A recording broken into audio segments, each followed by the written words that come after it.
सुनिए, ये सिर्फ एक औरत की कहानी नहीं, ये पूरे समाज के सोचने का तरीका बदलने वाली सच्चाई है। गांव का नाम था रामपुर, जहां लोग आज भी पुरानी सोच में जीते थे। वहां रहती थी सुजाता, एक साधारण सी विधवा जो अपने पति अरुण की मौत के बाद अकेली रह गई थी। उसके पास ना सहारा था, ना कोई उम्मीद। गांव के लोग उसे ताने देते, कुछ लोग उस पर दया दिखाते, लेकिन कोई उसका दर्द नहीं समझता था। वक्त बीतता गया और एक दिन ऐसा आया जब सुजाता की जिंदगी ने फिर से करवट ली। उसके चेहरे पर हल्की सी मुस्कान लौट आई, लेकिन साथ ही उसका शरीर बदलने लगा। लोग बातें बनाने लगे, ताने कसने लगे। गांव की औरतें, जिनके नाम थे ललिता, मंजरी और कावेरी, उसके बारे में बातें करने लगी।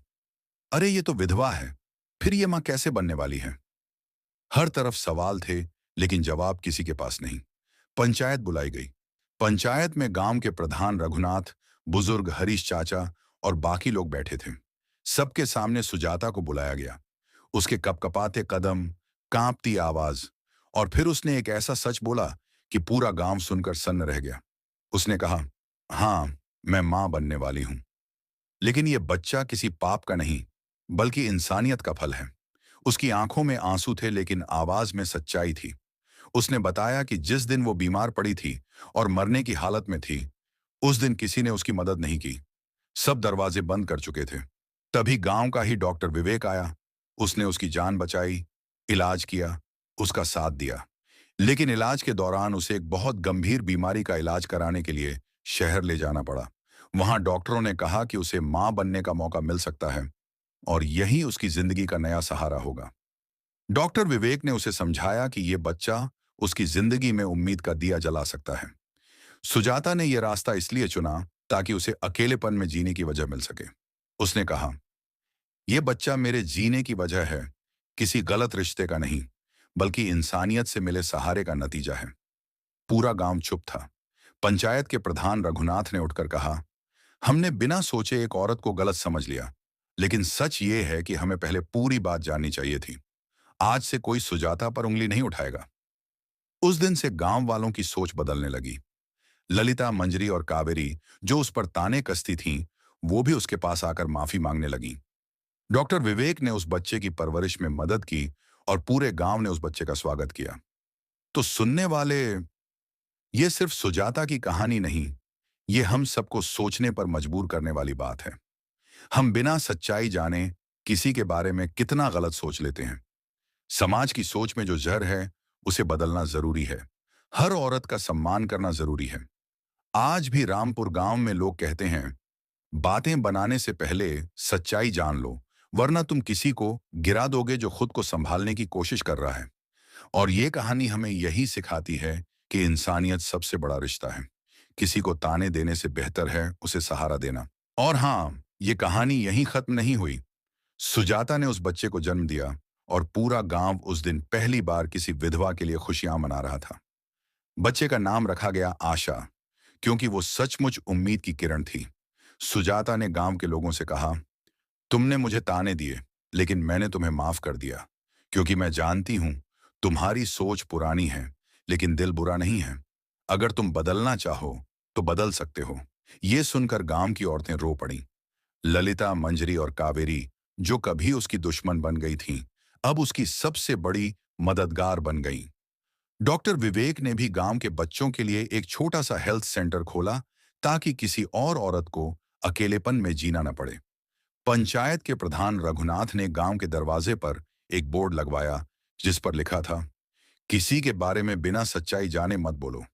जुबान से निकला जहर किसी को मार सकता है, लेकिन समझ से निकला प्यार किसी को जीने का हक देता है। समय के साथ रामपुर गांव पूरे इलाके में मशहूर हो गया। अब वहां कोई किसी पर उंगली नहीं उठाता, बल्कि मदद का हाथ बढ़ाता है।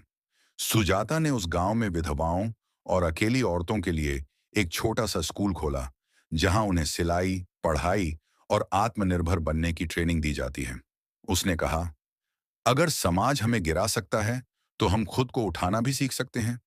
और जब भी कोई बाहर से आता और पूछता, ये बच्चा किसका है, तो सुजाता मुस्कुराकर जवाब देती, ये इंसानियत का बच्चा है, समाज को आईना दिखाने वाला। तो सुनने वाले, ये सिर्फ एक औरत का दर्द नहीं था, ये हर उस औरत की आवाज थी जिसे समाज ने बिना वजह गुनहगार बना दिया। ये कहानी हमें सिखाती है कि कभी किसी की मजबूरी को उसका चरित्र मत समझो। आज भी रामपुर में जब पंचायत लगती है तो लोग याद करते हैं उस दिन को जब एक विधवा ने अपने सच से पूरे गांव की सोच बदल दी थी। और फिर सुजाता की जिंदगी ने एक नया मोड़ लिया। आशा बड़ी होने लगी और उस बच्ची ने गांव के हर इंसान को अपने मासूम मुस्कान से जीत लिया। जो लोग कभी ताने मारते थे वही अब उस बच्ची को प्यार देने लगे। गांव की बुजुर्ग औरतें जो कभी उसकी मां पर शक करती थीं, अब उस बच्ची को गोद में उठाकर आशीर्वाद देती थीं। सुजाता ने भी इस बदलाव को अपने जीवन का मिशन बना लिया। उसने गांव के हर कोने में जाकर लोगों को समझाया कि विधवा होना कोई अपराध नहीं और मां बनना किसी का अधिकार छीनने से नहीं, बल्कि उम्मीद पैदा करने से भी हो सकता है। उसने कहा, मां बनना सिर्फ शरीर का रिश्ता नहीं, ये आत्मा का रिश्ता भी हो सकता है।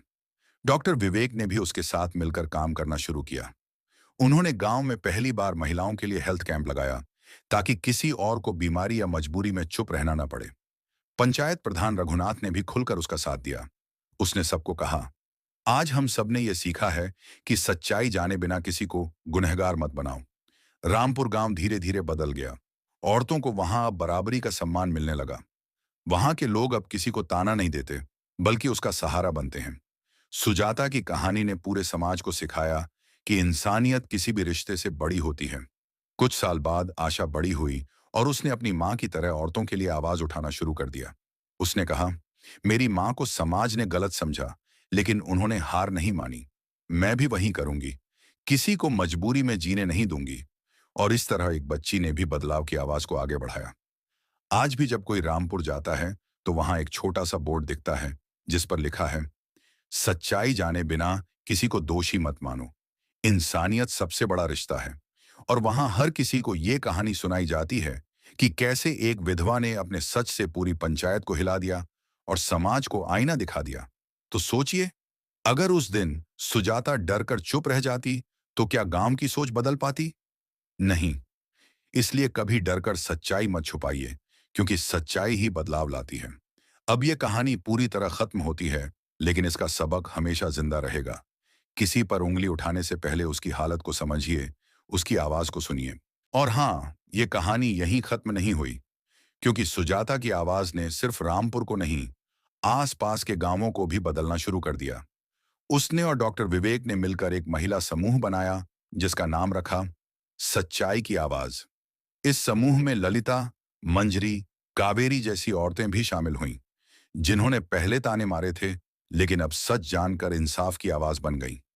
ये समूह उन औरतों के लिए काम करने लगा जो मजबूरी में चुप थीं, जो समाज के डर से सच्चाई नहीं बोल पाती थीं। वो पंचायत में जाकर औरतों को सहारा देते, उन्हें अपनी बात कहने का हौसला देते। धीरे धीरे रामपुर में पंचायत का स्वरूप बदल गया। अब वहां फैसले बिना सच्चाई जाने नहीं होते। अब वहां किसी की आवाज को दबाया नहीं जाता। आशा जब 10 साल की हुई तो उसने स्कूल में अपने पहले भाषण में कहा, मेरी मां ने अकेले लड़कर समाज को बदल दिया और मैं वादा करती हूं कि मैं भी किसी को अकेला नहीं छोड़ूंगी। उसकी ये मासूम बात सुनकर पूरा गांव तालियों से गूंज उठा और उस दिन से रामपुर सिर्फ एक गांव नहीं रहा, वो एक मिसाल बन गया। एक मिसाल की एक औरत का साहस समाज की सोच को कैसे हिला सकता है। सुजाता ने सबको सिखाया कि अगर सच्चाई आपके साथ है तो कोई ताकत आपको झुका नहीं सकती। आज भी जब कोई नई लड़की उस गांव में शादी करके आती है तो बुजुर्ग औरतें उसे सुजाता की कहानी सुनाती हैं और कहती हैं, डरना मत, सच से बड़ी कोई ताकत नहीं होती। तो सुनने वाले, ये कहानी सिर्फ एक गांव की नहीं, हर उस जगह की है जहां लोग बिना सच्चाई जाने फैसले कर देते हैं। ये कहानी हमें सिखाती है कि इंसानियत, भरोसा और हौसला हर झूठ से बड़ा होता है। अब आप सोचिए, अगर आपके आसपास किसी सुजाता जैसी औरत पर उंगली उठाई जा, और जब सुजाता बूढ़ी हुई तो उसने अपनी जिंदगी का आखिरी संदेश पूरे गांव को दिया। उसने पंचायत में खड़े होकर कहा, मैंने अपनी जिंदगी में बहुत ताने सहे, बहुत आंसू बहाए, लेकिन कभी हार नहीं मानी। अगर उस दिन मैं डर जाती तो ये गांव आज भी अंधकार में जी रहा होता। याद रखना, सच्चाई को आवाज देने से मत डरना। जो लोग तुम्हें गिराना चाहते हैं वो तुम्हारी ताकत से हार जाएंगे। उसके ये आखिरी शब्द सुनकर पूरा गांव खड़ा हो गया। लोग रोने लगे। आशा ने अपनी मां का हाथ पकड़ा और कहा, माँ, आपकी लड़ाई में आगे बढ़ाऊंगी। और फिर आशा ने वही किया। उसने गांव में लड़कियों के लिए स्कूल खोला, महिलाओं को अपने हक के लिए आवाज उठाना सिखाया। रामपुर गांव धीरे धीरे पूरे जिले में एक मिसाल बन गया। वहां अब किसी विधवा को ताना नहीं दिया जाता, किसी मां को गलत नजरों से नहीं देखा जाता। पंचायत में अब नए फैसले होते, फैसले इंसाफ के, सच्चाई के। और सबसे बड़ी बात, सुजाता का नाम आज भी गांव की चौपाल पर सुनाई देता है। लोग कहते हैं, अगर वो औरत अकेली होकर भी पूरी पंचायत हिला सकती है, तो हम सब मिलकर क्यों नहीं बदल सकते। और जब भी कोई बच्चा गांव में पैदा होता है, तो बुजुर्ग आशीर्वाद देते हुए कहते हैं, तुम्हारे अंदर भी सुजाता जैसा साहस हो। ये कहानी आज भी हर किसी को यही सिखाती है, सच्चाई की ताकत सबसे बड़ी होती है। अगर आप सच में सही हैं, तो पूरी दुनिया को भी बदल सकते हैं। तो सुनने वाले, क्या आप भी कभी किसी की सच्चाई जाने बिना उसे गलत समझ चुके हैं? आज से वादा कीजिए, किसी पर फैसला लेने से पहले उसकी आवाज को जरूर सुन